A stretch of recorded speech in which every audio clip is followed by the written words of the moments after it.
reading my mind like an old page. Dog-eared dreams in the old days. We'll be fine if the song plays. And even in the quiet I am savoring our time like a soul flavor. Paying no mind like an old sage. Nothing too high, don't run away. Even in the times when I am lost. Cost me my life, of course. All worth it, baby. Someday I'll be held by you again. Until then. Well, I started working when I was 11 years old. And because I couldn't have money otherwise. My family didn't have money. I never had money to spend. I had to go earn money. So that was a pretty simple thing for me to figure out that I have to do that. So that part of that first arc, I've pretty much always been able to be on that arc in a meaningful way. That is to say, I could make a livelihood and so on. But after I got married, I had 4 children. And so I wound up with the responsibility to feed, clothe, try to nourish, protect, and enhance 4 children. Failed miserably at it. My kids can tell you, but I took the job on, and it was at that time that I also was realizing that studying mythology and poetry wasn't a hobby. It was something I needed, and that it really meant something to me. So then I had this tension, and then somewhere in that process, I started waking up at 4 o'clock in the morning, typically before or after 4 o'clock, and I now think of it as the muses, but at that time it was simply a voice, was as if reciting stuff to me that if I wrote it down could turn out to be a paragraph or something. And it was stuff that I needed, but stuff that also could be published or something. So now I'm waking up in the middle of the night and have to decide, am I getting up to write this down or do I need sleep because I have to help the kids in the morning? I have to go to work. And so I decided I had to do both somehow. And so I used to get up earlier than anyone in the house. I needed 1 hour to study, to reflect, to write before I could take on the world, or I was losing my soul. I knew that. And so then as my children got older, they went to school earlier. So I had to get up earlier and earlier as time went on. And then that became my practice. And I still get up in the middle of the night to write things down. And I get up early and I go right to start writing. And so for me, it became this. I had no faith in what I was doing. I was just afraid to let go of this feeling I got when I was dealing with mythology and stories and poetry and things of that nature. I was afraid if I lost that I would be nothing, that I would be empty, that I would be walking dead, and so on. So I had to figure out a way to sustain that. And then it has turned into a practice that I do have done now for whatever that 40 years or 50 years. I don't even know how long. Wow. Like Um, Batman, you were living the double life. we're all living a double life I know because what you just described is actually what I've found myself doing. I wrote a whole book at 4 a.m. for 3 months, and I do my best work when creating before they wake up. And I love that time before the sun rises while Molly and Rock are sleeping, make a little tea or coffee, and just there's there's something more about that. openness in the universe.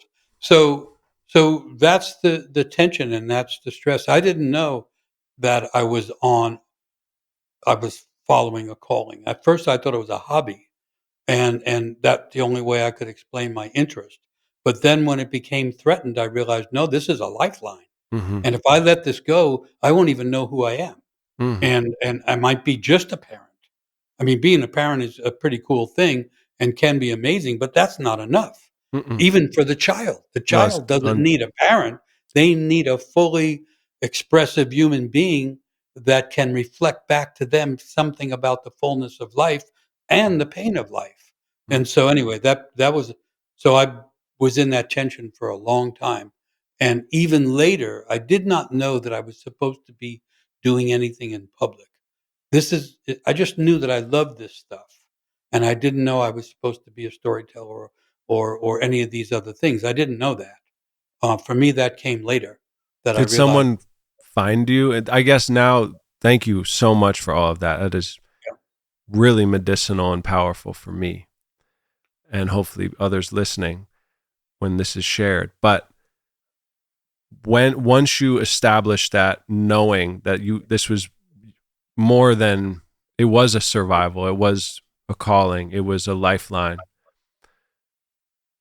If you don't mind me asking, what was that? Because we live in a time of social media, obviously. We live in a time where everyone's supposed to manage themselves. We live in a time where publishers or record companies, if that's your line of work of someone who's creative, they want you to not only create it, obviously, but now you got to go out and prove that you can get millions of streams by yourself, which means that you have to be getting up, hopefully, at that kind of sacred window to conjure something that's truly worth even putting out, which doesn't happen a lot of the time. Before then, you strap on your other shoes and you go be Suge Knight or somebody on behalf of yourself. And it's ridiculous and it doesn't make sense. So I'm always finding this dance in myself of creativity, holding it lightly. And when do you like, hey, Johnny, I've got your number. I want to publish a book. Hey, so-and-so, I'm trying to blah, blah, blah. And what was your experience of maybe, what's the expression when the magical being comes on the journey? It's missing. You know what I mean? When you go half the way and the universe sends like a mystical guide to an assistant. Yeah. What Well, was for that me, your experience? Yeah. I love music and I loved being around live music. And so I knew a lot of musicians and I was in a small community and the musicians would wind up going to these parties and I would go to the party too, but I was going to hear the music. And I'd get to the party and all the musicians would get their pints of beer and whatever. And the instruments will be sitting on the floor and I'm waiting for the music. So I used to go to the musicians and say, how about playing some music? But also I knew them. And so what was happening to me is I was telling people stories all the time. I Mm. was so full of stories that I was just telling people, I'd be in one of these parties and say, did you know that the first book was actually, and I do that kind of thing. It was probably really bothersome, but I couldn't help it. So they knew that. So then they would say to me, well, if you tell a story, we'll play. So I really started telling stories as the opening act for musicians at a party. Uh, and then it went from there. Wow. And then, yeah. And so I didn't see it as a career or a public calling.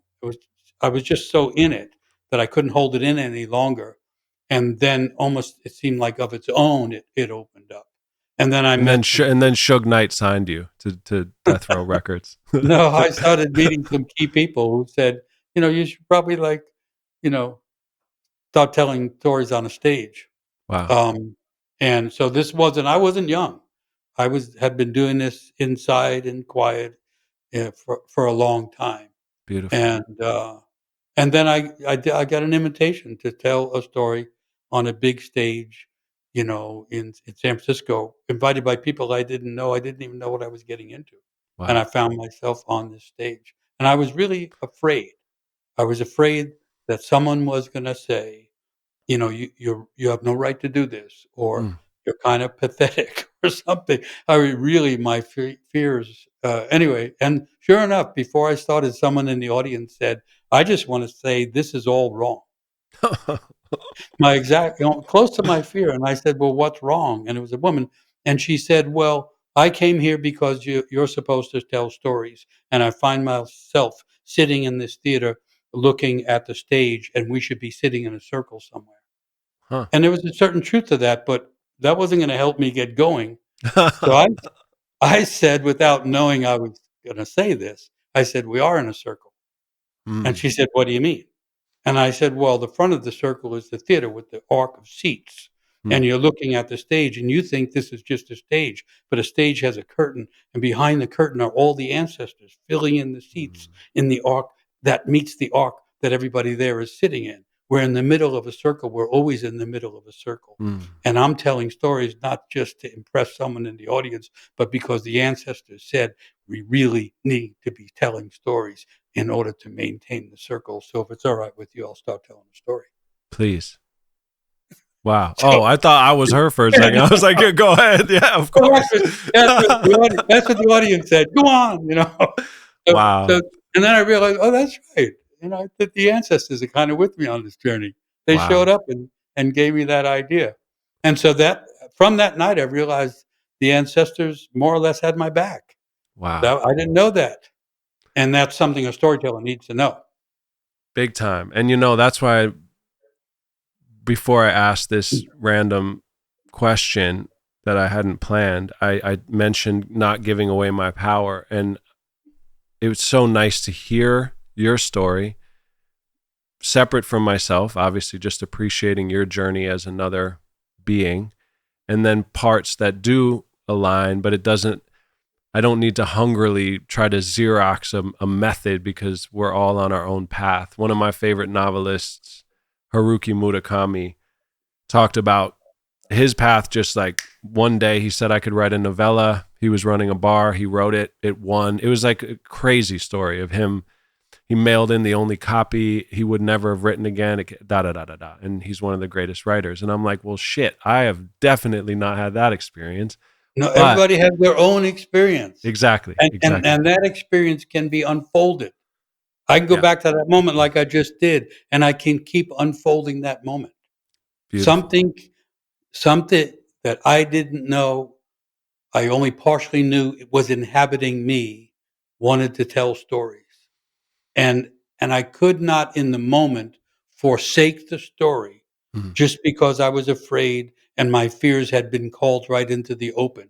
I had to let that go, and I had to not be defensive, and I had to not argue with the person who was calling me out, this out. I had to allow all that disturbance to go by and realize that inadvertently she had raised something that I could see slightly better than the people in the audience. That is to say, we're always in a circle. If we understand the unseen is traveling with us, the ancestors are encouraging us, and even animals are waiting for us to tell the right story.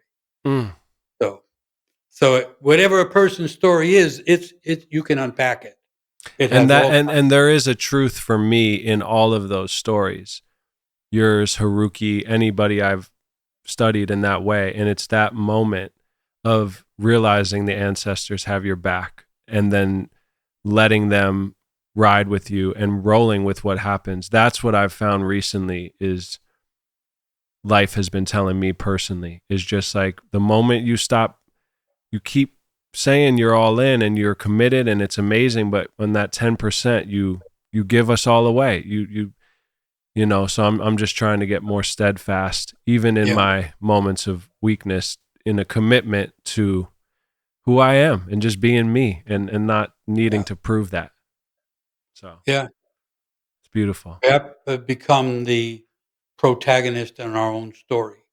Yeah. And that has sorrow in it and loss in it, because you can't be anybody you want to be. You're lucky if you turn out to be yourself. And so we have to become the protagonist in the middle of our own story.